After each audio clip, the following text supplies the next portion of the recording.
Welcome to Beauty Talk with me, Cindy Nell Roberts, and my beauty bestie, Denise Simba. With a list of qualifications so long, I actually have to write them down and read them. We have two experts in the house that is going to share such interesting information with us today. Dr. Vincent Ehlers, internationally published author in hair transplants with a master's degree in hair transplants and hair transplant management, here to talk all things hair transplants. You no longer have to go to Turkey. Yes. You only have to go to Durban. Welcome, Dr. Vincent. Thank you for joining us. And keeping it in the family, Dr. Francois Ehlers, with a postgraduate degree in aesthetic medicine, a focus on intimate and sexual health and aesthetics. Also, all the way from Durban, Dr. Francois is here to talk intimate health, sexual health, and aesthetics with us. Welcome, Dr. Francois. Thanks for having us, lady. Thank you for being here. Let's start at the top. We'll start with hair transplants. Vincent, I believe that it is gaining popularity at a rapid note. This is true. I think hair restoration and hair transplant specifically is booming at the moment. There's a lot of things that contribute to this. One, I think that social perceptions around the acceptability of having cosmetic procedures done is busy changing, and people are also becoming a lot more aware that there are available solutions. This is contributed to by either celebrities or just normal people sharing their journeys and us having access to this on social media platforms as well as YouTube. I imagine that it makes a big difference in your confidence if you are worried about your hair. I mean, this wasn't available to us in the old days, so your only choices was, as far as I know, shampoos or basic treatments. And now it seems like it's starting to become commonplace. If men don't like their hair or women don't like their hair, they can just go in for a transplant. How long does it take? How long is the recovery period, and how long does it last? So there's a few elements to that, so let's break it down one at a time. I definitely think that it does make a big difference to someone's confidence. You know, we're so used to going for procedures that are no longer taboo. For instance, you go for braces to straighten your teeth, and that's not really looked at or frowned upon. And now this is just one more element to making sure that you're comfortable in your skin and you can kind of present the best version of yourself. In terms of the hair transplant, it is a little bit of a process to go through. A procedure itself can take anywhere from 6 to 9 hours, depending on a few factors, how challenging it might be to extract it, but mostly around how large the area is that we need to provide coverage for. The results after a hair transplant also require a little bit of patience. There's no instant fix to it, but anywhere from about 4 to 6 months after the transplant, you'll start seeing some new growth develop, and this progresses month by slowly getting thicker up until about 12 months after the surgery. That is then a permanent result, right?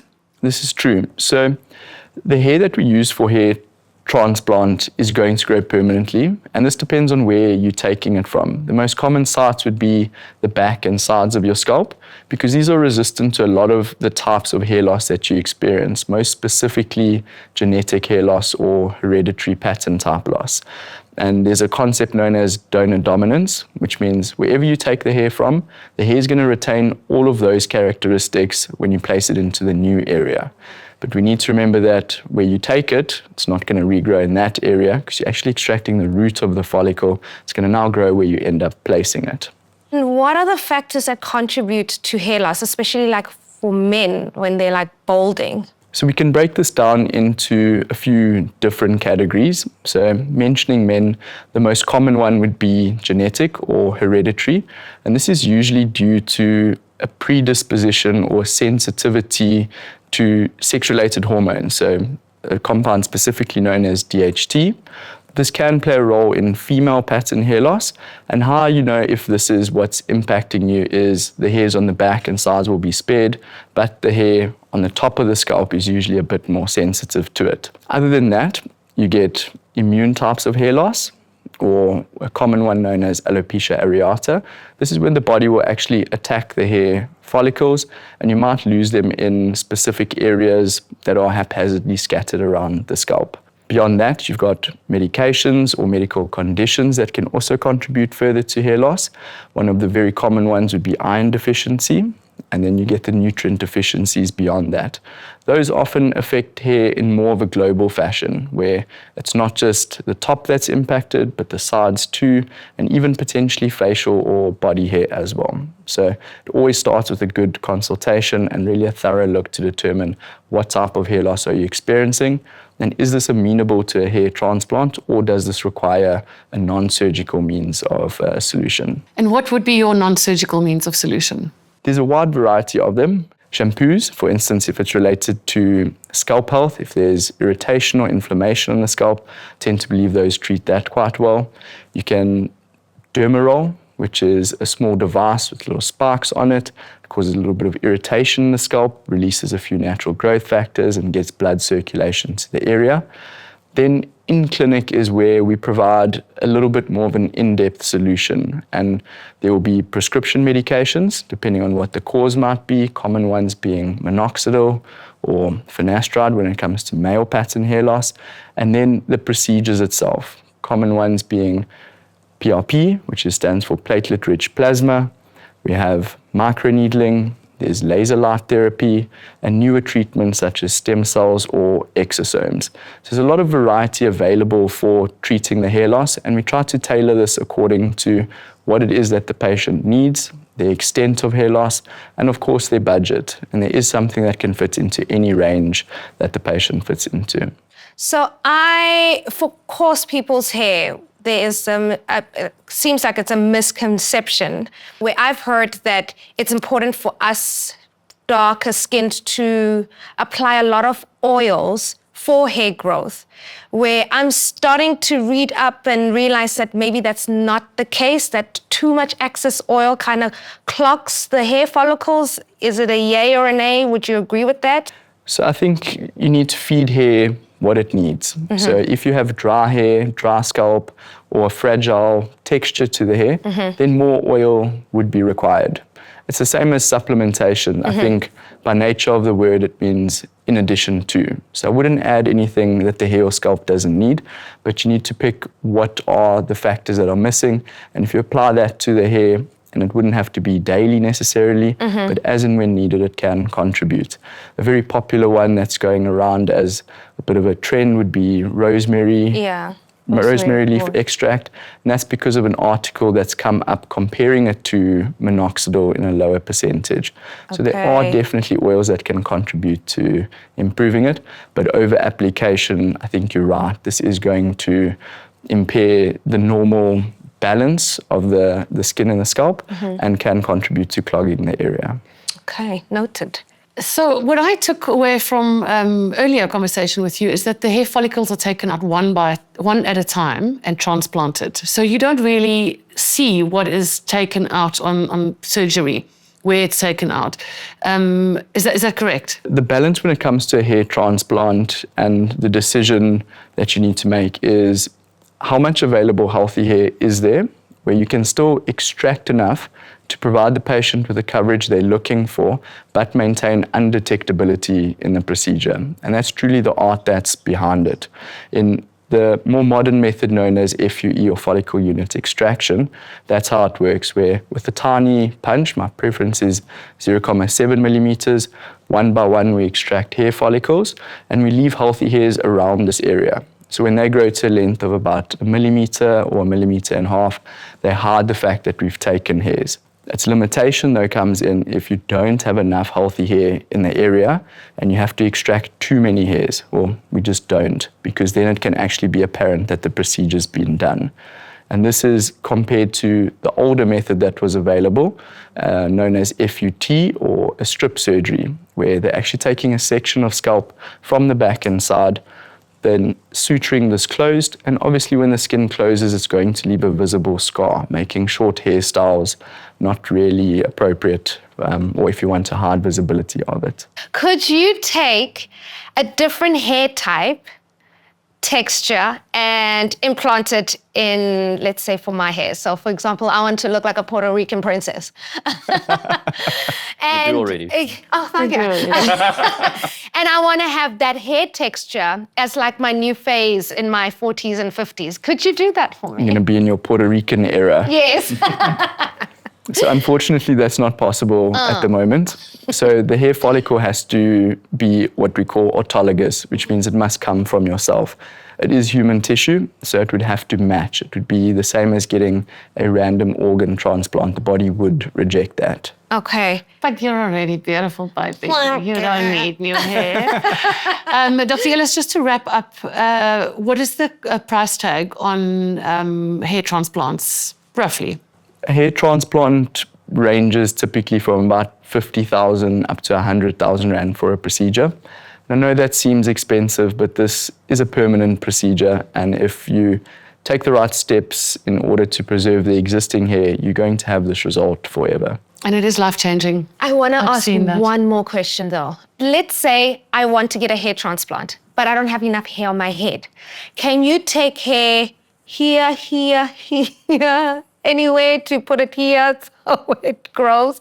Because I'm sure you have clients that want the procedure, but like you said, don't have enough hair on their head to take out and then place where it's needed, right? That is possible, and that's what the FUE versus the strip allows for, is any body region could essentially be harvested. Okay. Doesn't mean it's ideal to do so because visibility of scarring can be more complicated and the healing, but common other areas for hair to be taken would be from facial hair, the beard, or possibly the chest. Okay. I wouldn't go and use that and put it in the front of someone's hairline because, again, it's going to grow as chest hair where you place it.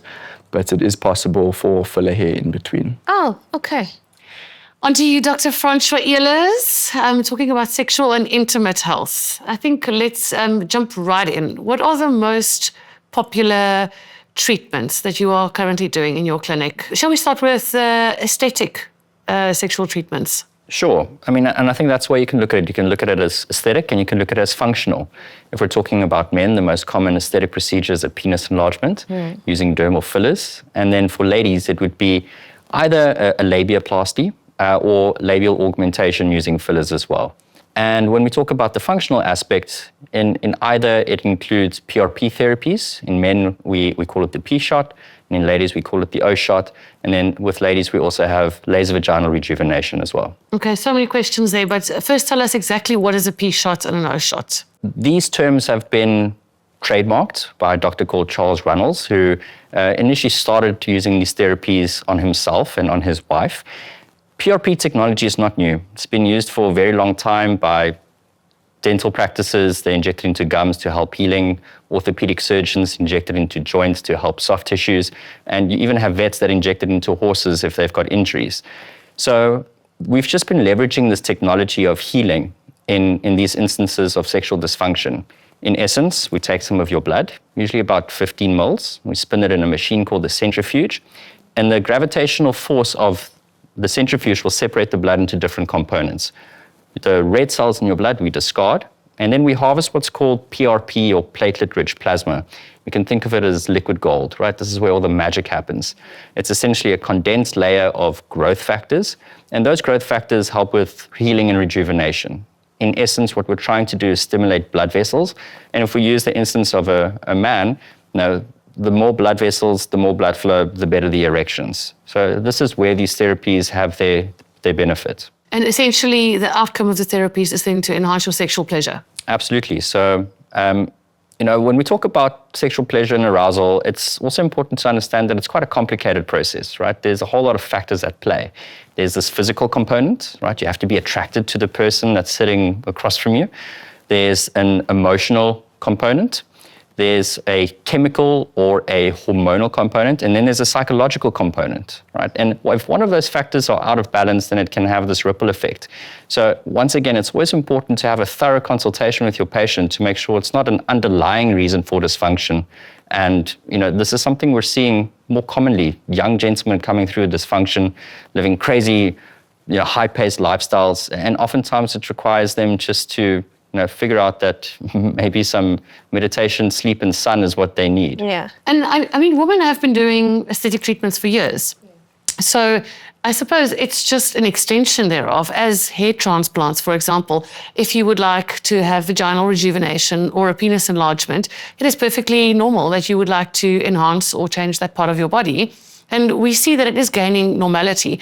But how do you create a safe space for people to talk about it, to visit these topics? There's a lot of skepticism and stigma around intimate healthcare. I think women specifically have gone and normalized all sorts of augmentation to improve their beauty and allure, whether it's, treating their lips or augmenting their breasts or sculpting their buttocks. And now men are finally, feeling accepted that they can do the same. It's important to understand that confidence isn't gender specific, and there are all these ways that we can go and improve confidence and build it from the ground up. Society has unfortunately placed a lot of, I think, stress on men and trying to create this picture of masculinity, both in and out of the bedroom. So it's important to go and broach that topic by creating a safe and respectful, non-judgmental space for men to talk about these kind of treatments and to let them know that it's actually normal.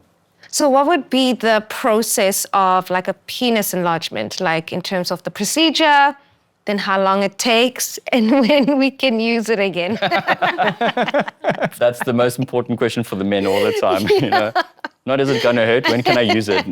Just for my brothers and, out there. Asking for a friend. So it's a great question. It's a relatively simple and straightforward procedure. It takes no more than 45 to 60 minutes, and that might include the consultation. Just like how you'd go to the dentist, you'd get some local anesthetic.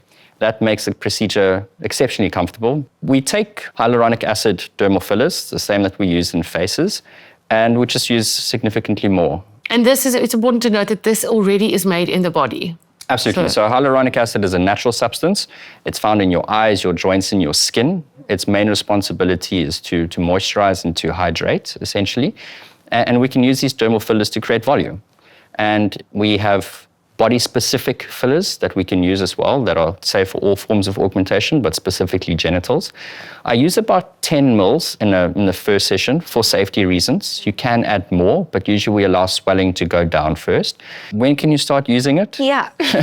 I usually advise about a week or so of taking it easy. Right? That's quick, though. It is. There's a small degree of swelling. We primarily want to prevent infections, so it's more of a precaution than anything, not to say that it's not functional. Yeah. And speaking about function, we actually stay very far away from the erectile tissue. So it will never affect function in that way. It's purely a cosmetic thing. And then is the process permanent, or you would need to do a top-up? The safety element of this procedure comes in when we say it's not permanent. Okay. Fillers, especially hyaluronic acid fillers, are reversible. In our body, we have natural enzymes that can break down hyaluronic acid, but we can also have them dissolved if outcomes are unsatisfactory. Okay. Vaginal rejuvenation, if you would like to aesthetically enhance the appearance of your vagina, what is the process from beginning to end? First, a consultation. How long does is it laser treatment or surgery? Yeah. How long does that take, and is it permanent? So female genitals come in all kinds of shapes and sizes, so it's important to let all ladies know that it's normal, no matter what it looks like, and that just makes you unique. However, once again, society has created these harmful comparisons of what they should look like. And nonetheless, there are things that can be done. Surgical permanent solutions include a labiaplasty, which is essentially moving excess tissue. We once again can fill the outer lips, so labiaplasty specifically for the inner lips, and we can fill the outer lips in instances of atrophy or when there's been a loss of volume. And laser rejuvenation is more for the inside. So we use these laser technologies, or we call them energy-based devices, to essentially stimulate collagen. And that strengthens the supporting structures of the vagina. It can improve things like lubrication, sensitivity, pleasure, tightness, and even treat chronic infections. Have you ever had clients, like for example, male clients that are just excessive about the size, where you would have to go, easy, tiger, not too far? Fortunately not. Okay. Is it because they're scared or, feeling a little bit embarrassed or shy that they're even at your practice to kind of get some sense of assistance help? I mean, there are patients that have a sense of, I wouldn't call it embarrassment, but they are shy because they're not aware that it's a common problem. And majority of the men that come and see me are very normal in size. It's not that they are on the lower end of the spectrum. Everybody just wants to feel good about themselves. And unfortunately, it can become obsessive if that's all you can think about. We always work safety first. And allowing them to understand that more can look unnatural is also important, right? And once they understand that, they will understand our treatment recommendations and kind of where the line is to stop. Well, I think it's so important that now we can very normally talk about the fact that beauty is no longer just about treating your wrinkles or enhancing your breasts. It really is about what makes you feel beautiful, whether that is hair transplants or genital rejuvenation. And I love that we are creating safe spaces to have those conversations, and whatever makes you feel good, whatever makes you feel that you look good. So incredible work that you're doing, Dr. Ehlers and Dr. Ehlers. Appreciate it. That is it from us at Beauty Talk. We'll see you next time.